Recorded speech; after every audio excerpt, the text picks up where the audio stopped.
اسی طریقے سے ایک اور حدیث دیکھیں، صحیح مسلم کی ہے 2199 حدیث پاک، اور سنن ابن ماجہ میں 3515۔ یہ دو حدیثیں، یعنی دو کتابوں میں ایک حدیث نقل ہے۔ وہ کیا ہے؟ حضرت جابر رضی اللہ تعالیٰ عنہ بیان کرتے ہیں کہ رسول اللہ صلی اللہ علیہ وسلم نے ہمیں دم کرنے سے منع فرما دیا۔ اب یہ دیکھیں، یہ بعض آپ کو یہ کہیں گے نا دم کرنا منع ہوتا ہے، بھئی یہ پھونک پھونک نہیں مارو، شرک ہوتا ہے۔ دیکھو نبی کریم نے منع فرمایا، سنیں کہ کیوں منع کیا تھا، منع فرما دیا۔ پھر عمرو بن حزم کی آل کے لوگ رسول اللہ صلی اللہ علیہ وسلم کے پاس آئے اور عرض کیا رسول اللہ ہمیں ایک دم آتا ہے جس سے ہم بچھو کے ڈنگ کا علاج کرتے ہیں، اور اب آپ نے دم کرنے سے منع فرما دیا ہے۔ رسول اللہ صلی اللہ علیہ وسلم نے فرمایا کہ اپنے دم مجھ پر پیش کرو۔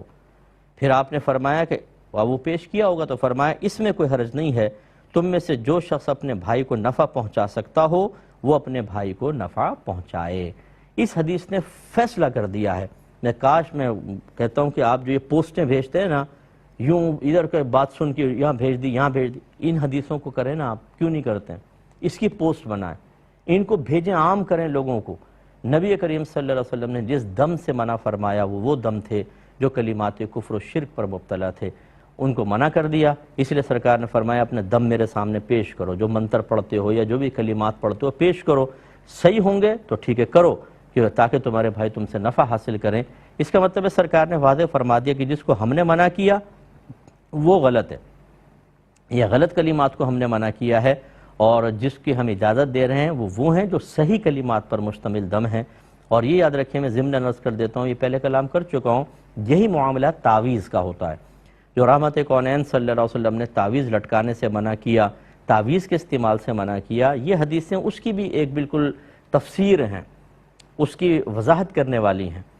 جو کفار کے زمانے کے تعویذات تھے وہ کلمات کفر و شرک پر مشتمل تھے، انہیں سرکار نے منع فرمایا ان کو نہ لٹکاؤ،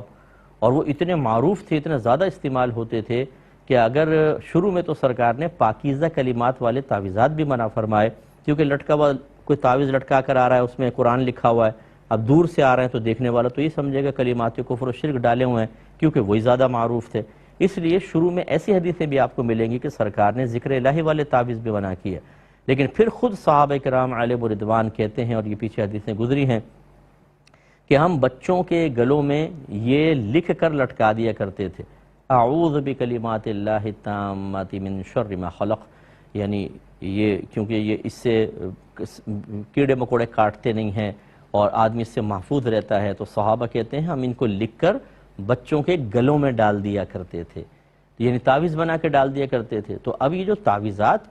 ہیں اگر وہ اچھے کلمات پر مشتمل ہیں، قرآن پاک کے تعویذات ہیں یا اعداد کے ہوتے ہیں، کیونکہ یہ حروف ابجد اگر آپ نے سنا ہو، الف کا ایک حرف ہوتا ہے، با کے دو ہیں مثال کے طور پر، تو وہ اس طریقے سے ناموں کے نکال کے یا آیات کے حروف نکال کے حروف کے تعویذات دے دیتے ہیں، تاکہ براہ راست اگر گر بھی جائیں تو جیسے آیت گرنے سے بے ادبی ہوتی ہے وہ بے ادبی کا ارتکاب نہ ہو، اور اس کی تاثیر ویسی ظاہر ہوئی ہے۔ تو آیات کریمہ ہوں، حدیثوں کے کلمات ہوں، ان کو اگر آپ اس طرح تعویذ بنا کے گلے میں لٹکا لیں، بازو میں باندھ لیں، اس میں کوئی حرج نہیں ہے، یہ ایک طریقہ علاج ہے، جیسے دم ایک طریقہ علاج ہے۔ جن تعویذات کو منع کیا گیا اس کی بھی یہی تعویل کی جائے گی کہ اس میں ناجائز کلمات ہوں یا مبہم قسم کے الفاظ کے، جیسے آپ بعض تعویذات دیکھیں نا، یہ عاملین لکھ دیتے ہیں، وہ یوں ٹیڑے میڑے لفظ ہوں گے، اکلوسو پکلاسا پتہ نہیں کیا کیا، وہ اس کو پڑھ کے آپ کو لینگویج سمجھ میں نہیں آئے گی۔